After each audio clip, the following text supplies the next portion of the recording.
Hello guys, how are you. मैं भूपेंद्र सिंह। आज की क्लास में हम आपके लिए लेकर आए हैं इंटरमीडिएट का एक बहुत ही इंपॉर्टेंट टॉपिक जिसका नाम है फिगर्स ऑफ स्पीच। तो फिगर्स ऑफ स्पीच का अर्थ क्या होता है? जैसे महिलाओं की सुंदरता बढ़ाने के लिए वो आभूषण पहनती हैं, उसी तरह लैंग्वेज कह लो या भाषा की सुंदरता को बढ़ाने के लिए हम उसमें फिगर्स ऑफ स्पीच यूज़ करते हैं। फिगर्स ऑफ स्पीच के यूज से भाषा हमारी अट्रैक्टिव और इफेक्टिव लगती है। तो फिगर आप जैसे हिंदी भाषा में आप देखते हैं अलंकार, तो इंग्लिश में भी अलंकार के ही स्थान पे कह लो या अलंकार को ही हम फिगर्स ऑफ स्पीच कहते हैं, जो हमारी भाषा की सुंदरता और उसके आकर्षण को बढ़ा देती है। तो इंग्लिश लैंग्वेज में फिगर्स ऑफ स्पीच आपके 7 टाइप्स के होते हैं, 7 प्रकार के, जिनके नाम हैं सिमिली है, मेटाफर है, पर्सनिफिकेशन है, और आपका अपोस्ट्रॉफी है, हाइपरबोल है, आपका ऑक्सीमोरॉन है, और लास्ट में आपका आता है ओनोमेटोपोइया। तो सिमिली जिसे आप उपमा अलंकार भी बोलते हैं, या सिमिली को हम उपमा अलंकार हिंदी में बोलते हैं। तो कुल मिला के 7 प्रकार के फिगर्स ऑफ स्पीच हैं। आइए हम 1 बाय 1 उनके बारे में जानते हैं। तो सबसे पहले दिया गया है सिमिली। नंबर 1 पे है आपका सिमिली, जिसको हिंदी में हम उपमा बोलते हैं। तो सिमिली में होता क्या है? तो पहले सिमिली की हम डेफिनेशन देख लेते हैं।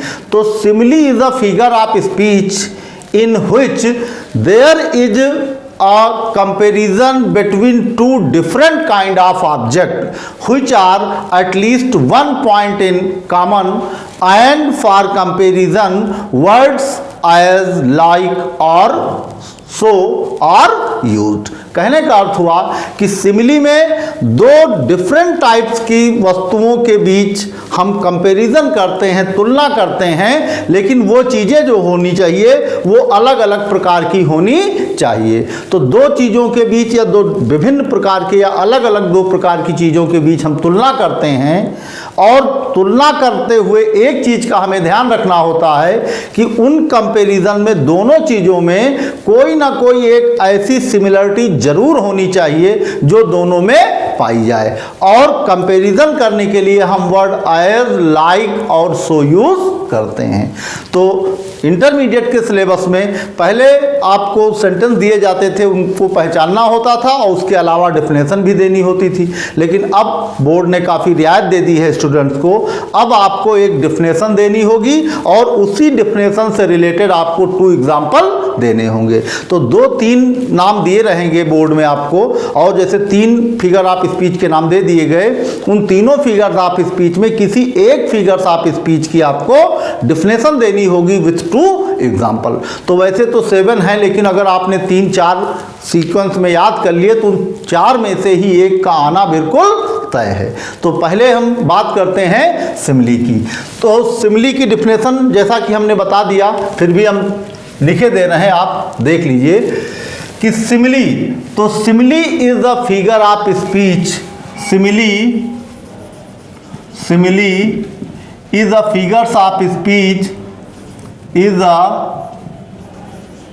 figure of speech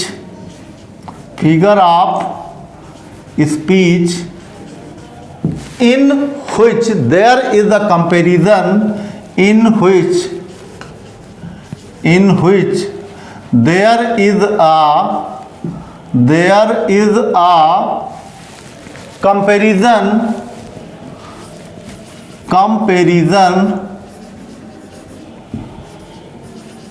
between 2 different kinds of object, between 2 different kinds of object,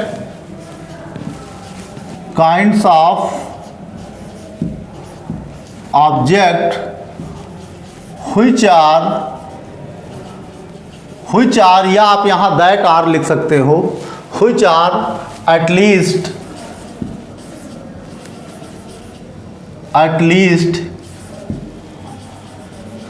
one point in common, which are at least one point in common, and for comparison word as, like or so are used, and for comparison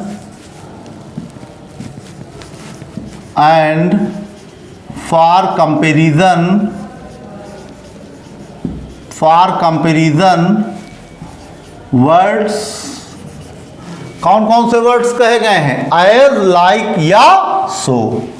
comparison words as है, comma, like है, और as, like, are, so are used, कहने का अर्थ ये हुआ कि जो comparison हमारा होगा दो डिफरेंट काइंड ऑफ ऑब्जेक्ट के बीच, उन कंपैरिजन को दिखाने के लिए हम इन वर्ड्स का यूज करते हैं, या तो एज लगा होगा, लाइक लगा होगा, या सो लगा होगा। और एक चीज का ध्यान रखना होता है कि जो हमारा कंपैरिजन होगा वो डिफरेंट काइंड ऑफ ऑब्जेक्ट होना चाहिए। किसी सेम काइंड के ऑब्जेक्ट के साथ हम कंपैरिजन नहीं कर सकते। अगर वह ऐसा कंपैरिजन किया गया तो वो जस्ट ओनली फॉर कंपैरिजन माना जाएगा, न कि वहां फिगर ऑफ स्पीच सिमिली मानी जाएगी। जैसे इंसान है तो इंसानों की तुलना आप इंसान से नहीं कर सकते। इंसान की तुलना करनी है तो किसी अदर थिंग से करनी है आपको, चंद्रमा से करिए, फूल से करिए, किसी चीज़ से कर सकते हैं आप, बशर्ते इंसान की तुलना इंसान से नहीं कर सकते। तो जैसा कि डेफिनेशन दिया गया है कि सिमिली, अब आपकी समझ में आ रहा होगा, सिमिली में कुछ नहीं है, दो डिफरेंट काइंड ऑफ ऑब्जेक्ट के बीच हमारा कंपैरिजन होता है। और कंपैरिजन करते हुए एक चीज़ का ध्यान रखना होता है कि दोनों चीज़ों में कोई ना कोई एक समानता जरूर पाई जानी चाहिए। There is a comparison between two different kind of object which are at least one point in common। एक से ज़्यादा पॉइंट कॉमन हो अच्छी बात है, लेकिन ज़्यादा हो ना हो वो अलग बात की है। एक सिमिलरिटी या एक कॉमन गुण जो है वो दोनों में होना बिल्कुल अनिवार्य है, otherwise figure of speech simile नहीं मानी जाएगी।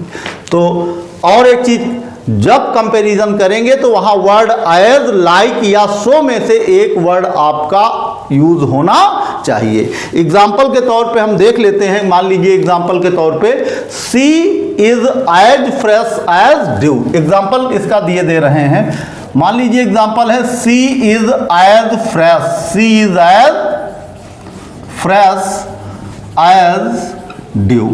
तो यहां पे हम देख पा रहे हैं कि यहां पे किसी लड़की की को कंपेयर किया गया, सी इज एज फ्रेश एज। यहां पे देख पा रहे हैं हम कि एज वर्ड यूज हुआ कंपैरिजन के लिए। और किसको किससे कंपेयर किया गया है? सी को कंपेयर किया गया है किससे? ड्यू से। अब आप कहेंगे इन दोनों में कौन सी सिमिलरिटी है? तो यहां पर जिस लड़की को कंपेयर किया गया है ड्यू से, तो ड्यू और लड़की दोनों में सिमिलरिटी ये है कि बोथ हैव फ्रेशनेस, दोनों में बड़ी ताजगी है। जैसे ड्यू फ्रेश है उसी तरह उस लड़की को फ्रेश बताया गया। और एक एग्जांपल देखते हैं, मान लीजिए दूसरा एग्जांपल है life is like a dream. दूसरा example, life is like a dream, life is like a dream. तो यहां पर भी हम पाते हैं कि दो डिफरेंट काइंड के ऑब्जेक्ट के बीच कंपैरिजन किया गया है। और वो डिफरेंट टाइप्स के ऑब्जेक्ट कौन कौन है? एक तो हमारा लाइफ है, यहां लाइफ को कंपेयर किया गया है किसके साथ? ड्रीम के साथ। तो लाइफ और ड्रीम इन दोनों वस्तुओं के बीच या इन दोनों चीजों के बीच में कंपेयर किया गया है। और वर्ड हमारा लाइक, यहां पे एज नहीं मिला, कोई बात नहीं, हमारा लाइक तो मिल रहा है, क्योंकि एज, लाइक या सो इन तीन वर्ड्स में से कोई एक वर्ड अवश्य आएगा कंपैरिजन करने के लिए। अब यहां लाइफ को ड्रीम से कंपेयर किया गया तो कोई एक सिमिलरिटी तो होनी चाहिए, दोनों में कम से कम एक सिमिलरिटी होनी चाहिए। तो यहां पे सिमिलरिटी क्या है ड्रीम और लाइफ में? बोथ हैव अनसर्टेन या बोथ हैव अनसर्टेनिटी, दोनों में अनिश्चितता होती है। जैसे स्वप्न, जो आप ख्वाब देख रहे हैं उसकी ये गारंटी नहीं होती है कि वो ख्वाब आपका पूरा होगा, या जो स्वप्न आप देख रहे हैं वो स्वप्न कंप्लीट होगा ही। और दूसरी तरह जैसे लाइफ है, तो लाइफ में भी आपकी लाइफ में अगले पल क्या होने वाला है ये सर्टेन नहीं। चलने को आप सैकड़ों साल चलते रह सकते हैं और मरने को एक पल में आपका जीवन चला जाता है। तो लाइफ और ड्रीम दोनों में अनसर्टेनिटी है और यही दोनों की सिमिलरिटी है।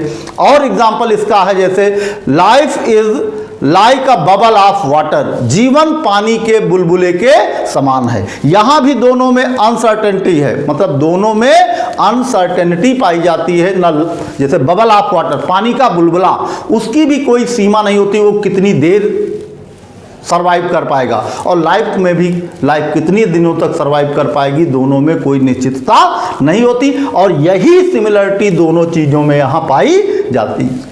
अगला एग्जाम्पल देख लेते हैं। मान लीजिए अगला एग्जाम्पल और दिया है कि हर face is like the moon. हर फेस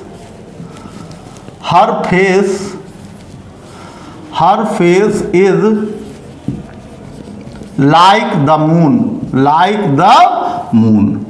तो यहां पर हर फेस, किसी लड़की के फेस को, किसी लड़की के फेस को कंपेयर किया गया है किसके साथ, मून के साथ। और दोनों अलग अलग चीजें हैं। अब दोनों में कोई एक सिमिलरिटी होनी चाहिए। तो सिमिलरिटी यहां दोनों चीजों में क्या है कि हर फेस को मून से कंपेयर तो कर दिया गया, दो अलग अलग चीजें हैं, ये भी सही है। यहां पे वर्ड लाइक यूज हुआ है, ये भी सही है। लेकिन अब एक चीज हमको और देखनी है कि दोनों में आखिर सिमिलरिटी क्या है।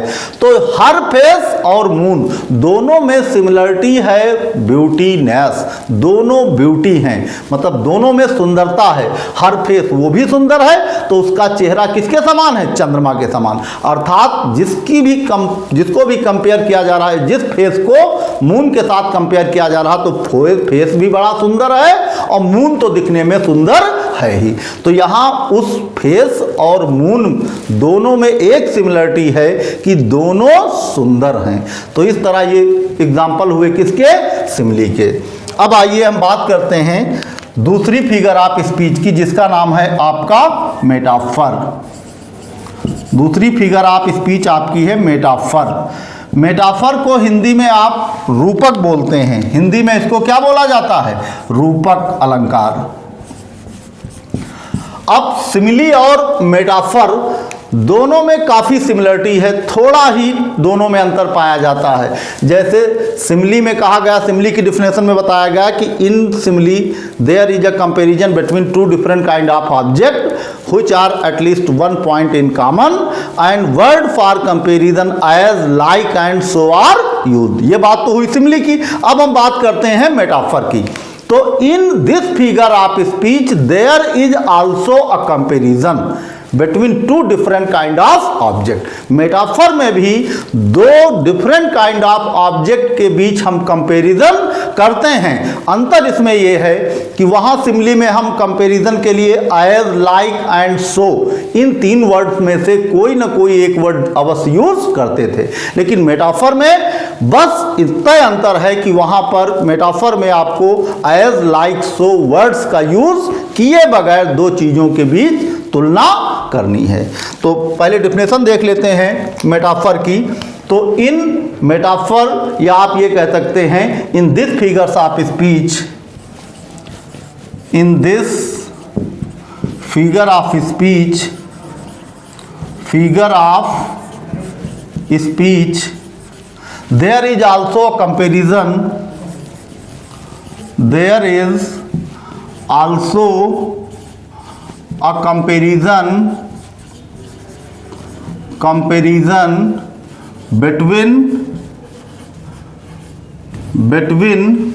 two different kind of object, between two different kind of object।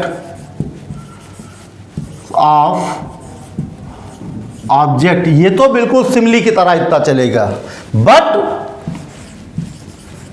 Words for comparison,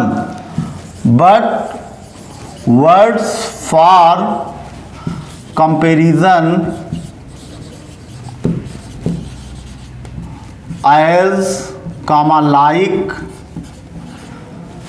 and so are not used, and so are not used,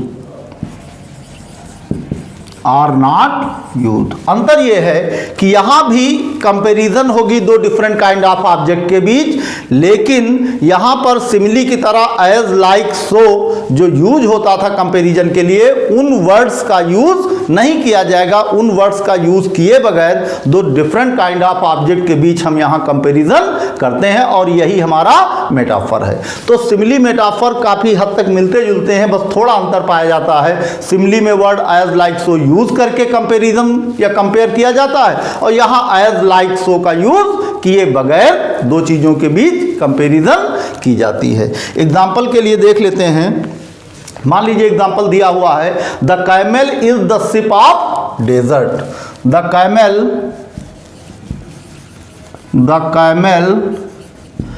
is the ship of desert, is the ship of desert, the camel is the ship of desert. यहां भी हम पा रहे हैं कि camel को यहां compare किया जा रहा है किसके साथ? शिप ऑफ डेजर्ट के साथ। तो कैमल को कंपेयर किया गया है शिप ऑफ डेजर्ट के साथ। तो कैमल और शिप ऑफ डेजर्ट मतलब शिप डेजर्ट का ये दो अलग अलग चीज़ें हैं, इनके बीच कंपैरिजन की गई, दो अलग चीज़ें हो गई, उनके बीच कंपैरिजन हो गया। एंड वर्ड एज, लाइक, सो इसका यूज़ हमने नहीं किया। अब देखते हैं कि अगला एग्जाम्पल क्या है। The camel is the ship of desert, ये हमारा किसका एग्जाम्पल है? मेटाफर का। अगला एग्जाम्पल देख लेते हैं। जैसे कहा गया, I see a lily on thy brow, I see a lily, I see a lily on thy brow, on thy brows, I see a lily on thy brows. मैं तुम्हारे मस्तक पर एक कुमुदनी देख रहा हूँ। ये पोएम की लाइन है, जो पोएम आपके सिलेबस में थी, इस बार शायद सिलेबस से वो आउट ऑफ सिलेबस है, ला बेलाडेम सन्स मर्सी। तो उस पोएम की ये लाइन है। तो यहाँ पर पोएट कहता है नाइट से कि आई see a lily on thy bro, मैं तुम्हारे मस्तक पर एक कुमुदनी देख रहा हूँ, अर्थात तुम्हारे मस्तक का रंग कुमुदनी के समान सफ़ेद हो गया है। तो यहाँ पे दोनों में समानता क्या है कि यहाँ पे जो नाइट था उसके मस्तक पे जो कलर था वो सफ़ेद सा हो गया था, और कुमुदनी का रंग आल्सो व्हाइट होता है। तो दोनों में समानता क्या है कि दोनों सफ़ेद हैं, कुमुदनी भी और यहाँ पर नाइट का जो मस्तक था वो भी सफ़ेद हो गया था, किसके समान? कुमुदनी के समान। तो यहाँ पर लेखक ने लिली से कंपेयर किया है किसको? पोएट के, या ये कह लो नाइट के मस्तक को कंपेयर किया है किसके साथ? लिली के साथ। और ब्रो और लिली दो डिफरेंट काइंड ऑफ ऑब्जेक्ट हैं, दोनों में एक समानता है कि दोनों का रंग सफ़ेद है। और ये एग्जाम्पल आपका मेटाफर का है। अगला एग्जाम्पल और देख लेते हैं। जैसे कहा गया अगला एग्जाम्पल मेटाफर का, the word is a stage, the word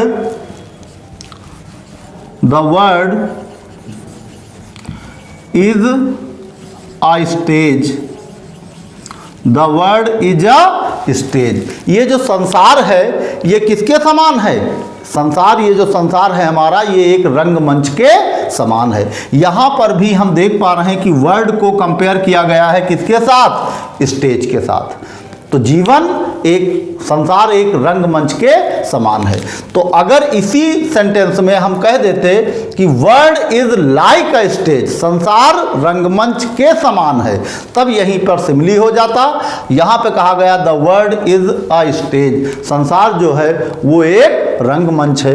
और ये एग्जाम्पल हुआ किसका? मेटाफर का। तो ये जो एग्जाम्पल दिए गए हैं मेटाफर के, इन एग्जाम्पल में दो वर्ड के बीच, डिफरेंट काइंड ऑफ वर्ड के बीच कंपैरिजन किया गया है, और कंपैरिजन के लिए एज, लाइक, सो का यूज नहीं किया गया है। तो ये तो डेफिनेशन हुई सिमिली और मेटाफर की। अब हम बात करते हैं आगे पर्सनिफिकेशन की। तो अगला फिगर आप स्पीच देखते हैं जो कि है हमारा पर्सनिफिकेशन। तो हमने डेफिनेशन पहले से लिख दी है क्योंकि डेफिनेशन लिखने में समय लगता है, वीडियो लंबी होती जा रही है। तो डेफिनेशन देख लेते हैं पहले पर्सनिफिकेशन की।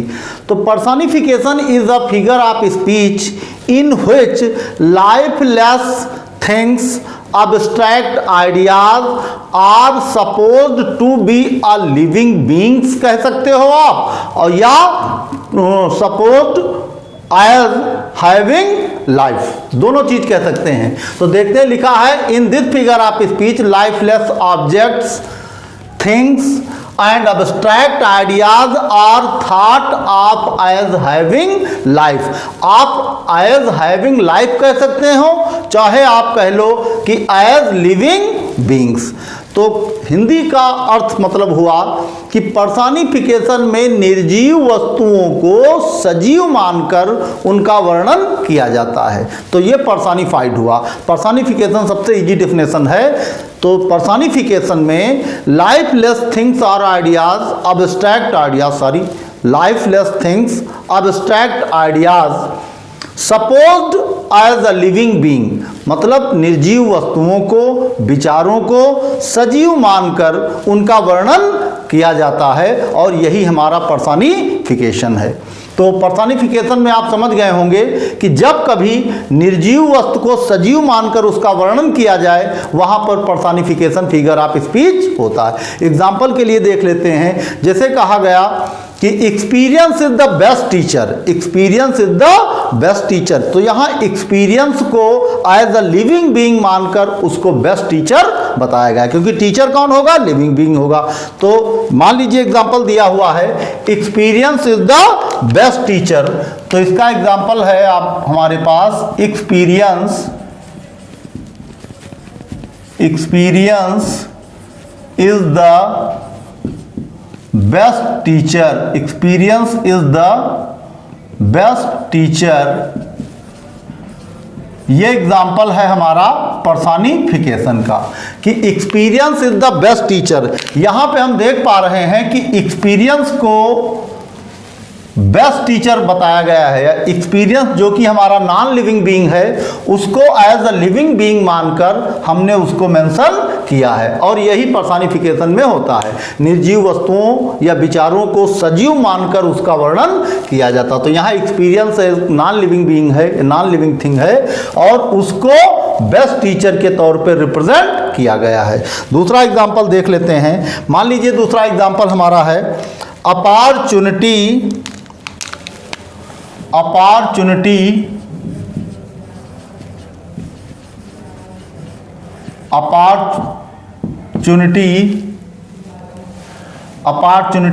नॉक्स एट द डोर, अवसर दरवाजा खटखटाता है हर इंसान का, बट वंस, लेकिन केवल एक बार जीवन में। Opportunity knocks at the door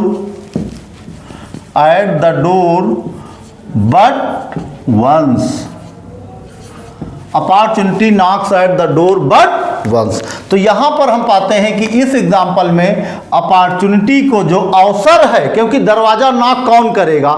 दरवाजा नॉक वही कर सकता है जो लिविंग बीइंग होगा। तो यहां जो अपॉर्चुनिटी है, अवसर, उसको एज अ लिविंग बीइंग मानकर उसको रिप्रेजेंट किया गया है। Opportunity knocks at the door, opportunity knocks करती है, खटखटाती है दरवाजा जीवन में, बट एक बार, मतलब जीवन का दरवाजा, जीवन को उज्जवल बनाने का दरवाजा, लाइफ में अपॉर्चुनिटी कहते हैं अवसर सबको जीवन में एक बार अवश्य मिलता है। वही कोटेशन है opportunity knocks at the door but once. लेकिन ये बार बार नहीं होता, बट वंस, लेकिन एक बार ऐसा होता है कि अपॉर्चुनिटी नॉक्स द डोर। तो ये तो एग्जाम्पल नंबर 1 हुआ हमारा, ये एग्जाम्पल नंबर 2 हुआ।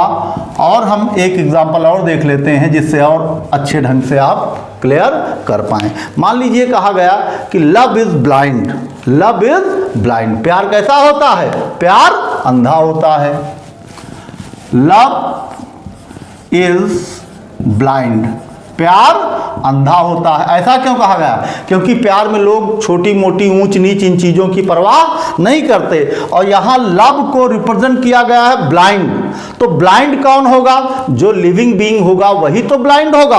तो यहां लव को एज अ लिविंग बीइंग मानकर उसे मेंशन किया गया। लव इज ब्लाइंड, प्यार अंधा होता है, तो लव को यहां एज अ लिविंग बीइंग मानकर मेंशन किया गया। एक एग्जांपल और हम देख लेते हैं। अ लाई हैज नो लेग्स। मान लीजिए अगला एग्जांपल है, अ लाई हैज नो लेग्स, झूठ के पांव नहीं होते। अ लाई हैज नो लेग्स, झूठ के पैर नहीं होते। कहने का मतलब हुआ कि झूठ ज़्यादा दिन तक चल नहीं पाता। यदि झूठ बोला गया तो वो झूठ आज नहीं तो कल उजागर जरूर हो जाता है, और सच बहुत लंबे समय तक चलता रहता है। लेकिन झूठ, ये कहा गया है कि अ लाई हैज नो लेग्स, झूठ के पाँव नहीं होते। और पाँव किसके होंगे? जो लिविंग बीइंग होगा। तो यहाँ पर अ लाई को एज अ लिविंग बीइंग मानकर मेंशन किया गया सेंटेंस में। तो ये तो कुछ एग्जाम्पल हुए किसके? पर्सनिफिकेशन के, मानवीकरण। अब अगला हम फिगर ऑफ स्पीच देखते हैं, जो कि है अपोस्ट्रोफी, जिसे हम कहते हैं संबोधन। तो an apostrophe figure of speech is a direct address to the dead और टू द एब्सेंट। तो इस फिगर ऑफ स्पीच में, जिसको हम अपोस्ट्रोफी बोलते हैं, तो अपोस्ट्रोफी एक प्रकार से डायरेक्ट मौत का एड्रेस देती है। Direct address to the dead और टू द एब्सेंट, या किसी ऐसे व्यक्ति को यहां मेंशन किया जाता है जिसे मिलने की दोबारा आशा ना हो, या मरे हुए लोगों को यहां संबोधित किया जाता है। इसकी सबसे अच्छी पहचान है कि जो भी एग्जाम्पल दिया गया होगा उसमें सिंबल ऑफ एक्सक्लेमेशन या संबोधन का चिन्ह आपको अवश्य देखने को मिलेगा। बस वही पर्याप्त है पहचानने के लिए कि दिया गया सेंटेंस हमारा अपोस्ट्रोफी है। तो एग्जाम्पल के थ्रू हम समझने का प्रयास करते हैं। मान लीजिए एग्जाम्पल हमारा दिया हुआ है, O death where is thy sting. पहला एग्जाम्पल मान लीजिए दिया हुआ है, ओ डेथ, यहां किसको संबोधित किया गया है? डेथ को। O death, O death, O death, ये सिंबल ऑफ एक्सक्लेमेशन यूज हुआ। Where is thy sting, where is thy sting, where is thy sting. तो यहां पर ये हम सिंबल देख रहे हैं एक्सक्लेमेशन का, बस यही पर्याप्त है ये बताने के लिए कि दिया गया एग्जाम्पल किसका है? अपोस्ट्रोफी का। क्योंकि अपोस्ट्रोफी में अपोस्ट्रोफी डायरेक्ट एड्रेस होती है किसकी? डेथ की, या किसी एब्सेंट, अनुपस्थिति या अनुपस्थित पर्सन के बारे में, जो या तो होना या जिसके मिलने की आशा भी ना हो। अगला एग्जाम्पल और देख लेते हैं हम। मान लीजिए दूसरा एग्जाम्पल कहा गया, exalt O source, exalt, exalt O source, खुशियां मनाओ। ओ एक्सल्ट ओ सोर्स, फिर यहां पे हमारा सिंबल ऑफ एक्सक्लेमेशन यूज हुआ, and ring O bells, and ring O bells, and ring O bells. तो ये लाइन जो है ये आपकी poem O captain my captain की लाइन है। एक्सल्ट ओ सोर्स, आए समुद्र के तटों खुशियां मनाओ, एंड रिंग ओ बेल्स, आए समुद्र तट पे लगी हुई घंटियों तुम जोर जोर से बजकर खुशियां मनाओ। तुम्हें मैं खुशियां मनाने से रोक नहीं सकता, लेकिन मैं तुम्हारी खुशियों में शरीक नहीं हो सकता। ये पोएट कहता है, दुखी होकर किस पर? अब्राहम लिंकन की डेथ पर। तो ये ओ कैप्टन माई कैप्टन की लाइन है, और ओ कैप्टन माई कैप्टन जो पोएम है वो खुद ही अपने आप में एक अपोस्ट्रोफी का एग्जाम्पल है। O captain symbol of exclamation, my captain symbol of exclamation. तो exult O shores and ring O bells, तो ये एग्जाम्पल हमारा किसका है? अपोस्ट्रोफी का।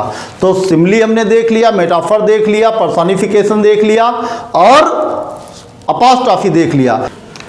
आइए अब अगला फिगर ऑफ स्पीच देखते हैं। तो अगला फिगर ऑफ स्पीच है हाइपरबोल। तो हाइपरबोल का अर्थ होता है अतिशयोक्ति अलंकार। तो अतिशयोक्ति में क्या होता है, या तो चीज़ों को जितनी वो हैं उनसे बहुत अधिक बढ़ा चढ़ा कर आंका जाएगा, या चीज़ों को जितनी वे हैं उनसे बहुत कम तर करके उनको आंका जाता है। यही हमारी हाइपरबोल अतिशयोक्त अलंकार है। डेफिनेशन देख लेते हैं। Hyperbole is a figure of speech. Hyperbole वो फिगर ऑफ स्पीच है in which things are represented, जिसमें चीजों को रिप्रेजेंट किया जाता है या दर्शाया जाता है एज ग्रेटर और लेस, या तो वास्तविकता से बहुत बढ़ाकर या वास्तविकता से बहुत घटाकर। बेटर और वर्स, या तो चीजों को बहुत बेहतर करके आंका जाता है या उनको बद से बदतर करके आंका जाता है। देन दे रियली आर, जितना कि वो वास्तव में एक्चुअल में वो जितना है उनसे या तो चीजों को बहुत बढ़ाकर आंका जाएगा या चीजों को बहुत कमतर करके आंका जाएगा। यही हमारा हाइपरबोल है। तो हाइपरबोल का जैसा कि नाम होता है अतिशयोक्ति अलंकार, तो चीजों को बहुत बढ़ा चढ़ाकर फेस किया जाता है। एग्जाम्पल के थ्रू आइए हम देखते हैं हाइपरबोल का। मान लीजिए पहला एग्जाम्पल हमारा दिया हुआ है कि the waves rolled mountain high. The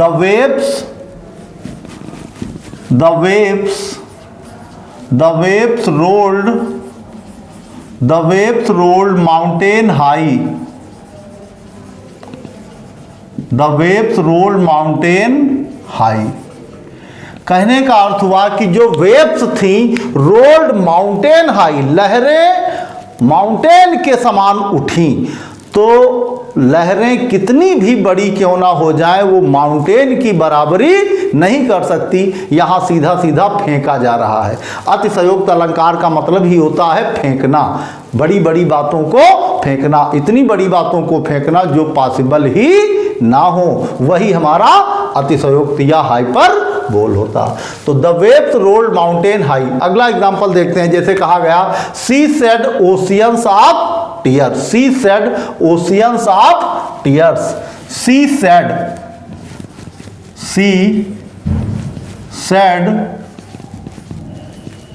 oceans of tears. उसने आंसुओं का सैलाब बहा दिया, आंसुओं के महासागर बहा दिए। वो इतना रोई इतना रोई इतना रोई कि आंसुओं का सैलाब आ गया। अरे कुल मिला के रोया जा सकता है कितना, 6 लीटर पानी 7 लीटर कुल बॉडी में होता है। 7 लीटर पानियों से सैलाब या 7 लीटर पानी से सैलाब नहीं आया करते। यहाँ सीधा सीधा फेंका जा रहा है। तो फेंका जाने का मतलब बड़ी बड़ी हाँकी जा रही है, और यही हमारा हाइपरबोल होता। तो the waves rolled mountain high. और दूसरी चीज है she shed oceans of tear. जैसे और एग्जाम्पल कई सारे इसके एग्जाम्पल हैं कि blood of rivers flowed in the battle of Panipat. Panipat के युद्ध में खून की नदियां बह गईं। अरे कहाँ है नदी, वो कहीं हो तो हमें भी दिखा दो। कुल मिला के बड़ी बड़ी फेंकना ही अतिशयोक्त अलंकार कहलाता है। आइए अगला देखते हैं रूल ऑक्सीमोरान। अगला फिगर ऑफ स्पीच आपका पड़ता है ऑक्सीमोरान। तो ऑक्सीमोरान की डिफिनेशन क्या होती है, when two opposite things are ideas put together it is called oxymoron. सीधी सीधी लैंग्वेज में when two opposite things are ideas, जब दो विरोधाभास की विचारों को या विरोधाभास की वस्तुओं को एक साथ मेंशन किया जाता, बस वहीं पर हमारा ऑक्सीमोरान फिगर ऑफ स्पीच होता। डेफिनेशन देख लेते हैं। कहा गया है कि oxymoron is a figure of speech. Oxymoron एक ऐसा फिगर ऑफ स्पीच है इन व्हिच, जिसमें कि अपोजिट क्वालिटीज, जो अपोजिट क्वालिटीज हैं, दो अलग अलग क्वालिटीज हैं और दोनों एक दूसरे के अपोजिट हैं, added to the same thing, उन्हें एक साथ रखकर दर्शाया जाता है। और यही हमारा ऑक्सीमोरान फिगर ऑफ स्पीच कहलाता, जिसे विरोधाभास भी कहते हैं। कई एग्जाम्पल इसके भी हैं। मान लीजिए कहा गया कि this is an open secret, यह एक खुला रहस्य है। तो जो खुल गया वो रहस्य कहाँ, तो ओपन सीक्रेट, दोनों अलग अलग वर्ड यूज हुए हैं और एक दूसरे के अपोजिट हैं। तो एग्जाम्पल देख लीजिए। मान लीजिए दिया हुआ है this is an open secret, ये एक खुला रहस्य है। This is an open secret. This is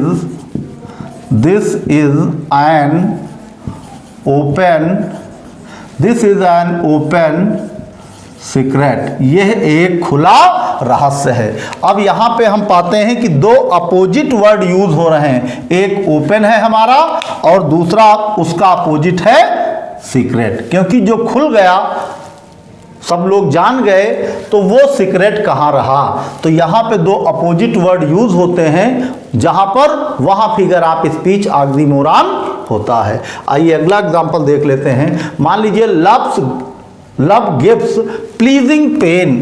दूसरा एग्जांपल मान लीजिए है लव गिव्स